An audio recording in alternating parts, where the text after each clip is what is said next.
Hello and welcome to the Homestead. Well, today we've got to do a few things to get ready to prune and tie up the tomato plants. And what I'm going to do is I'm actually going to do a hydrogen peroxide foliar spray. You mix about 8 to 10 tablespoons per gallon of water. And you put that just in your regular foliar sprayer that's safe for your plants. Mix that together and spray it all over your plants, and that's supposed to help reduce the funguses and things that are on your tomato plants. The reason I'm doing it before I'm going to prune them is we've had some pretty warm weather the last several days, and so I've actually had to turn the sprinkler on to thoroughly soak the tomato plants in the garden. In fact, 2 days ago when I watered the garden the first time, it was so windy, part of the garden didn't even get watered, so then I had to water it again yesterday.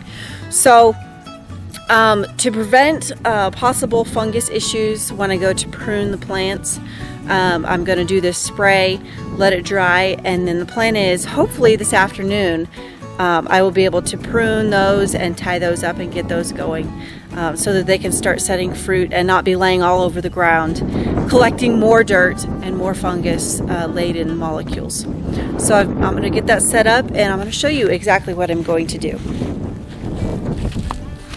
So all I have is 3% peroxide solution just from the store, and actually I didn't know anything about this procedure. I learned about it from Jess on Roots and Refuge, and if you haven't seen their channel, go check it out. It's Roots and Refuge Farm on YouTube as well.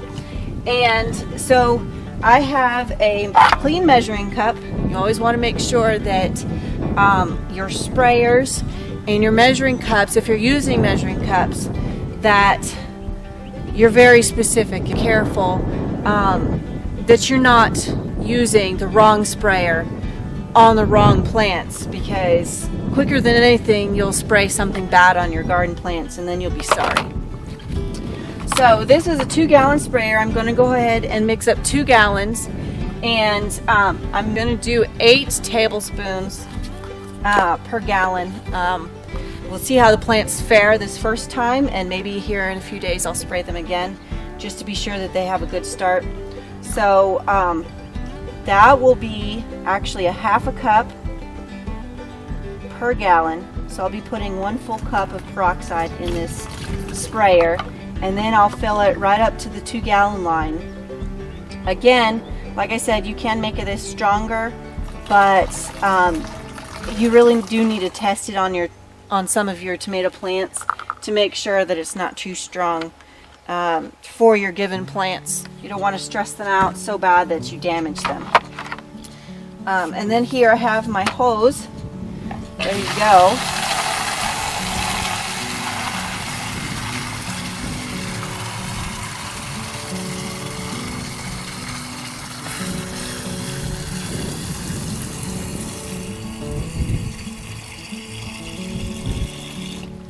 Fill it up to the 2-gallon line.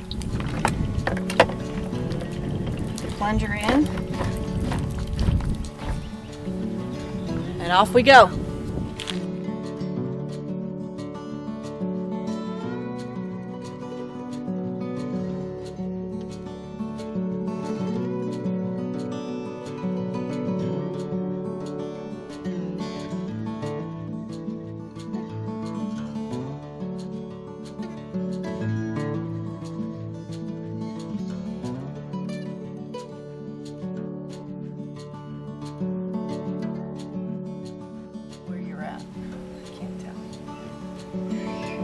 Alright, so well, the other day I showed you what I do with the foliar fertilizer, but I decided that you're probably wondering, well, you told us what you do with the fertilizer, why don't you show us what you do to make the fertilizer? So that's what I'm going to do today. As I said, I have 4 basic ingredients. I have molasses, Fish fertilizer. This is the 511 fish fertilizer. I don't know if they come other ways, but that's what this one is. And then I have about 3 cups of alfalfa pellets. And then when this is full, it'll be about 4.5, 5 gallons of fresh water. Now, I have Ethan here. He's going to be my handy dandy helper. And so I need to start measuring some stuff. Now, what I did last time, and it seemed to work real well, was I used about a cup into the 5 gallons of water, a cup of the fish fertilizer, and about half a cup of the molasses, and as I said, about 3 cups alfalfa pellets. And so we're just going to put it all in here, but first I want to show you what I have in my bucket. I showed you in the other video that I have a paint strainer. This works really good for straining out the alfalfa pellets. Then I have just this simple bubbler. It's an aquarium bubbler.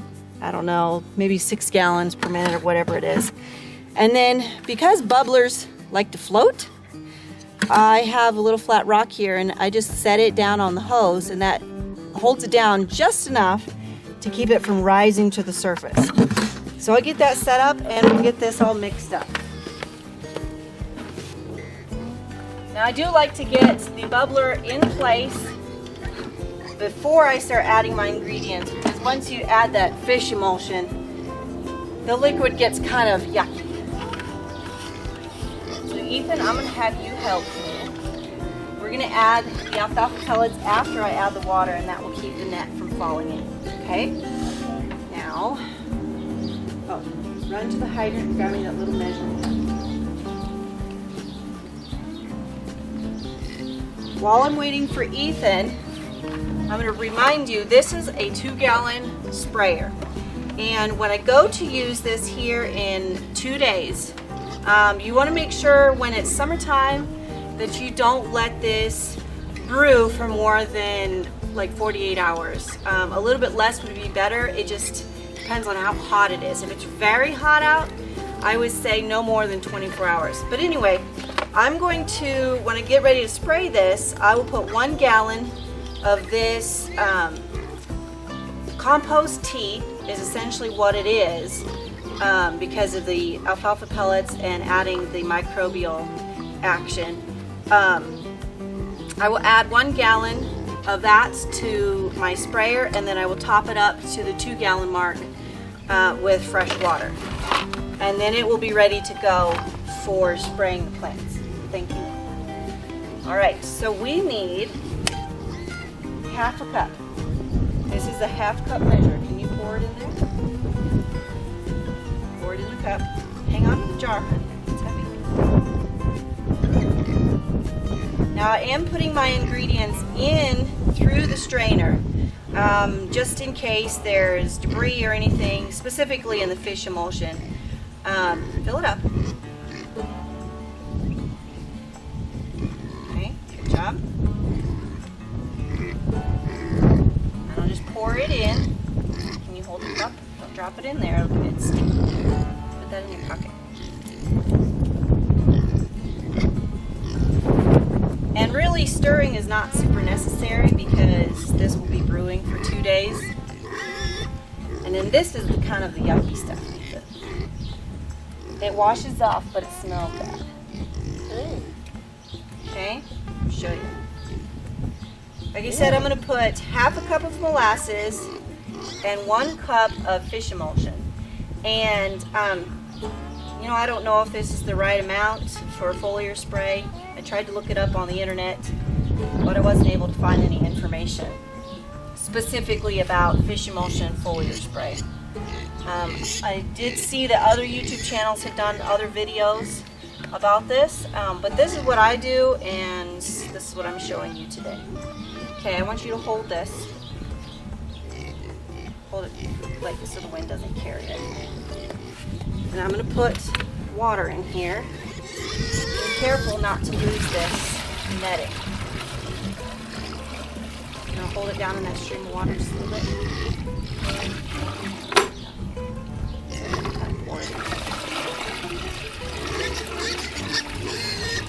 Alright, that's almost full. That molasses likes to stick to the cup.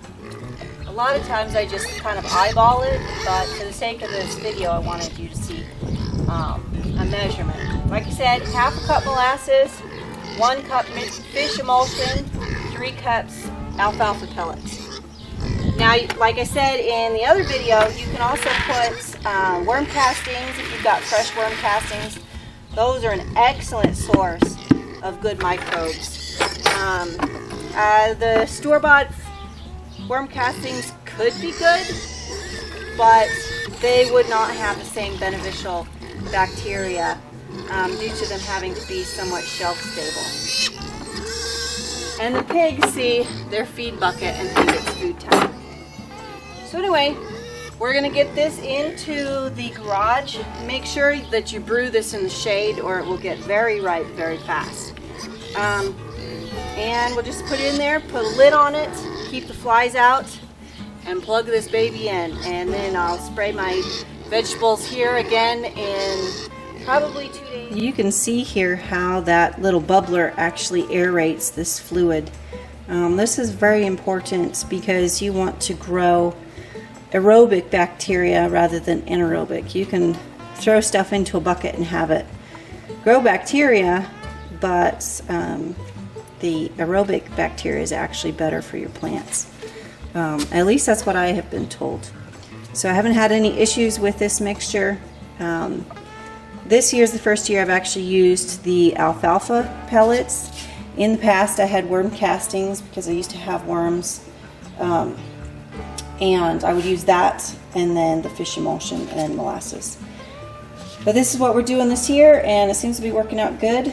Of course the plants can benefit from the alfalfa pellets. This is all things you can get at the store or the feed store. Doesn't require super special equipment. You don't have to have a worm bin active to have castings. So give this a try and comment below to let me know how things worked out for you. Well, you can see here these are the cherry tomatoes, and I have pruned them quite heavily actually. I don't have time this evening to tie them up, but I do plan on doing that probably tomorrow or Monday at the latest. This is July 20th as I'm recording the video today. And anyway, these cherry tomatoes I won't prune to a single liter for the purpose of getting more cherry tomatoes out of these actual plants. These should grow quite tall, so of course I will have to support them as they grow, regardless of whether I trim them down or not. What I have used to trim them is just a little pair of scissors. Now, I would much prefer a rose shears or something like that, but I just have this little pair of sharp scissors. It's best to not break off the branches if you can help it, to reduce the wounds on the actual tomato plants. But you can see I'm kind of aiming to have the lowest branches about a foot off the ground, maybe a little bit more. I have noticed in the past, because our humidity is quite low, we do tend to have more sunburn, and really pruning any higher than this is really excessive. Most of the fruit set is about where the tops of these plants are currently, and then of course the plants will grow up from there. But I'm going to finish pruning the sauce tomatoes, and I need to get inside and make supper, and so I'm going to finish that now. And these scissors are really fast compared to breaking the stems off.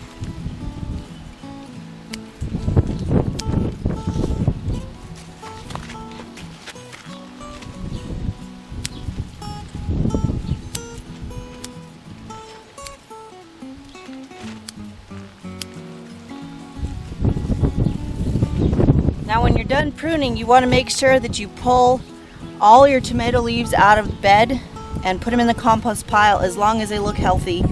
You don't want to leave tomato leaves in the garden because they can cause other funguses and diseases to grow actually in the soil and therefore transmit to your healthy plants. So I'm going to finish this pruning of these tomatoes, and I wanted to tell you I appreciate you coming along today with everything that I've done, and we hope that you come back and visit us again soon. Bye.